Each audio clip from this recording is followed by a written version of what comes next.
Which kind of music do you like? Classical? Pops? Jazz? Mood music? You name it, RCA Victor's got it. The music you want, when you want it, by the world's greatest artists. Does vinyl sound better than digital files? Is it a better way of listening to music than digital is? Does this whole debate even matter in the first place? In today's case study, let's find out. Right off the bat, please note that I'm separating the objective sound quality of vinyl and the experience that vinyl provides. The former is provable, the latter is just my opinion. Vinyl has seen an incredible resurgence over the past decade, and it's been for some very good reasons. Vinyl is one of the only music formats that requires you to engage in the listening process. And to some, the experience of putting the record on the turntable, placing the needle, and kicking back is preferable to just pulling the album up on Spotify. And that's fine, I even agree with them some days. Say what you will about vinyl, but it's encouraging to know that one of the most popular music formats today requires you to listen to an album all the way through. That is, of course, assuming that you do listen to the vinyl that you buy. But we'll get to that later on. With this video, I want to break this debate down on both an objective and subjective level. And if you find yourself disagreeing with me on something, please know that I'm not trying to diminish the value you get out of your chosen format. And also, let me know what you think down below. Now, to start us off, let's try to answer a question. What is the goal of recorded music? I know that's a really big and vague question that could make for its own video, and maybe it will. But I want to begin with it to establish common ground. The best answer I could come up with is this. The goal of any recorded piece of music, regardless of format, is to effectively and accurately communicate the meaning of the piece to the audience. A piece's meaning can be expressed through its composition, its performance, and/or its soundstage. That three-part communication act involves everyone who takes part in developing a piece of music from idea to product. Thus, with any recorded format, it should be able to convey the meaning of the piece as clearly and as accurately as possible. We'll assume for right now that a song's meaning is most accurate in the mixing room, where performers and engineers can listen back to the track and make changes where they see fit. Also, in order to establish baseline definitions for this video, when I say vinyl, I mean a brand new, well-made vinyl record played using the best equipment possible. And when I say digital, I mean a 16-bit 44.1 kilohertz WAV file or a CD played using the best equipment possible. There are more high-quality digital audio options out there, but the 16:44.1 WAV file is the most easily available commercial format as of this video, since it's the file found on CDs. And if you don't know what those numbers mean, we'll get to that in a second. I'm gonna go through these next two bits really quickly, so if you'd like more information, I'll link to it down below. But let's compare the processes of making vinyl records and making digital files. After the recording has been perfected by the engineers, a master lacquer disc is created by sending electrical signals from the final recording via a lathe and cutting into the lacquer. The manner in which the lacquer is cut depends on the amplitude and frequency derived from the electrical signal, creating an analogous representation of the music. This lacquer disc is then sent to an imprinting company, where it's coated in metal to create the metal master, or mother. The mother is used to create the stamper, which is just a negative version of the mother. From there, the stamper is placed into a hydraulic press and pressed into vinyl, thus creating the actual vinyl records.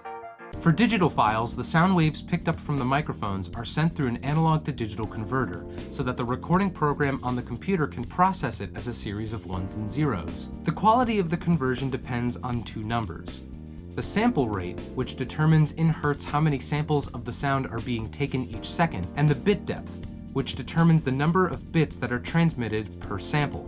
For example, CD quality audio has a sample rate of 44.1 kilohertz, meaning the sound is sampled 44,100 times per second, as well as a bit depth of 16 bits, meaning 16 bits of data are transmitted per sample.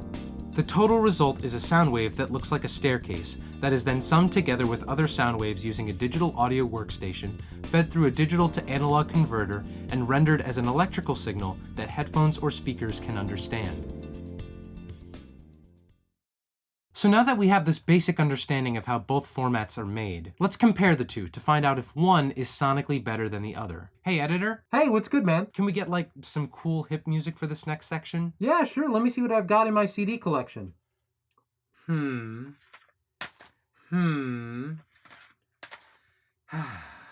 know what? Let me see what I've got on vinyl.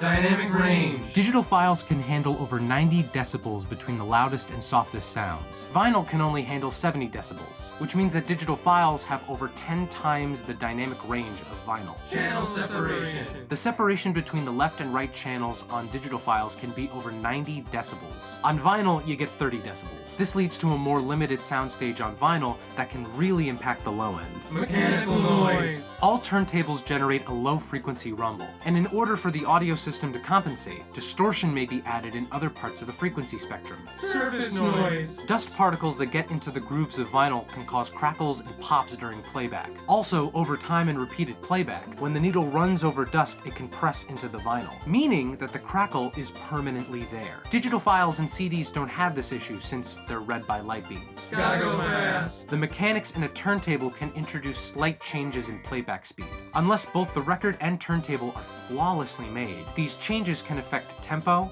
and pitch. Digital files, on the other hand, use digital buffers and thus aren't susceptible to this. Frequency range. This is perhaps the most important difference of all. As the needle gets closer to the center of the vinyl and the grooves get closer and closer, it becomes harder for the needle to accurately pick up the minute details. Add wear and tear over time, as well as the potential timbral complexity of the songs being played, and the inner grooves end up holding less spectral content than the outer grooves. Record manufacturers have tried to remedy this by putting albums with normal lengths on 2 LPs. So if you were wondering why, I don't know, the newest MGMT record was on 2 LPs despite only being 40 minutes, that's why. And also, maybe money. So based on the evidence, it's clear that vinyl, as a medium for recorded music, is not as accurate or high quality as digital files. So the next question is, does that make vinyl a worse music format than digital? No. And I mean that in 2 ways. Number 1, vinyl's advantages. As I mentioned in the intro, vinyl requires the listener to engage in the listening process and consume the record as a whole, or half a whole if you only listen to one side. Vinyl is also probably the most personal music format today. Those crackles and pops are unique for each copy of an album, so in a way, your vinyl record might be the only one of its kind. Also, the ways in which vinyl does change the sound might be preferable to you. That definition of the goal of recorded music I gave earlier, I like it. I like it a lot, but it doesn't cover something. Reinterpretation. Music is an art form, and it's absolutely possible that a listener could engage with a piece of music and walk away with a different meaning from what the artist intended. Vinyl's distortion, pun intended, of the music isn't necessarily a bad thing, unless, as I said, you believe it is objectively the best sounding format. But then you might ask, well, why do some people just not like digital? Well, digital files are often personified as being cold, since they're being run through a computer and processed as a bunch of ones and zeros. Plus, those CDs offered new recording capabilities, there was and still is the potential for exploitation. Specifically with dynamic range, the phrase loudness wars might send shivers down your spine and make you wish for that glorious death. Magnetic. And you might be saying, dude, this is the second video in a row where you've been rough on Metallica, and to that I say fine. How about this one? It's truly a matter of aesthetic. Do you connect more with vinyl, with its physical, personal, and imperfect qualities? Or with digital files and CDs, with their sleek, flawless, yet cold demeanor? Or do you just not care and don't think it matters? Which brings me to my second point. Number 2, this whole debate kinda, sorta, doesn't really matter.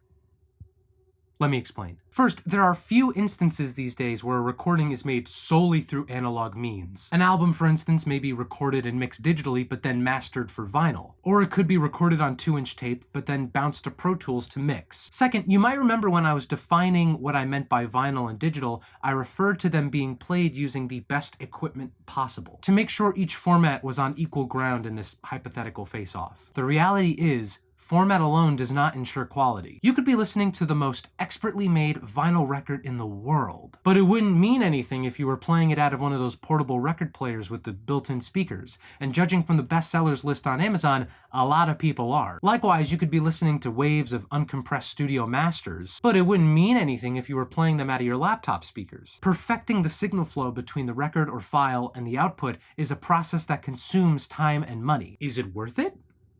I'd say so, but your answer may vary. But what may be more worthwhile to you is the other big format for music listening. You see, while the vinyl market is still growing, it only takes up a small piece of the listening pie, and same for digital albums. The biggest piece goes to streaming. Now, there's a whole conversation to have about streaming and its place in and effect on the industry, and it's absolutely worth having. But there's no denying that it's the dominant format people use to listen to music. And out of the many reasons for why, I'd say that the most important for this conversation is convenience. Looking at Nielsen's 2017 music report, I think it's fair to say that we as a society value convenience more in our music listening than quality. The music you want when you want it. I don't think it's unrelated that some of those best-selling record players on Amazon are marketed as being portable. Now, for what it's worth, streaming services are starting to offer higher quality options. Tidal's entire platform is dedicated to high-quality streaming, and Spotify even tested a hi-fi option recently. There's even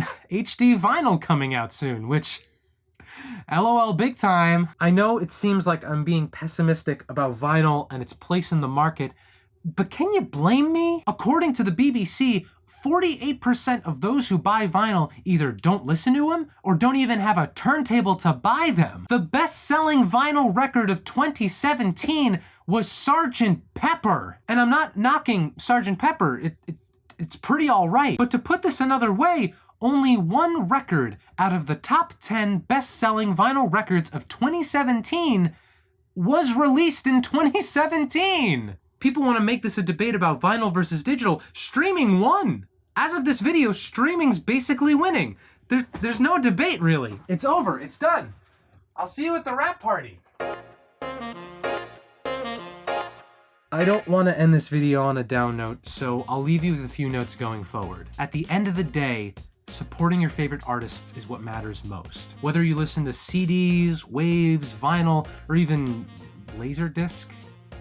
Is Laserdisc audio? It all comes down to making sure your hard-earned money goes to those who create great music. And even though CDs and digital files may have the sonic edge, it's totally fine if you prefer vinyl's idiosyncrasies. In addition, it needs to be said that a certain format isn't suddenly gonna make music better. Having preferences is fine, but if the music isn't good to start with, no digital codec or vinyl gimmick is gonna make it better. We should support the music we love, engage with the listening process, and come together to recognize quality, regardless of format.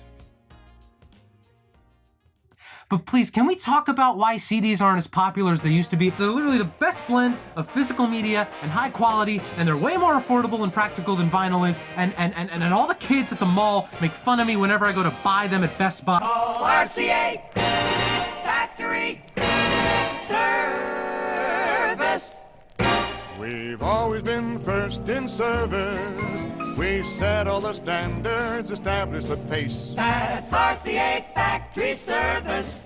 For more than a decade in #1 place. We helped you get TV off the ground.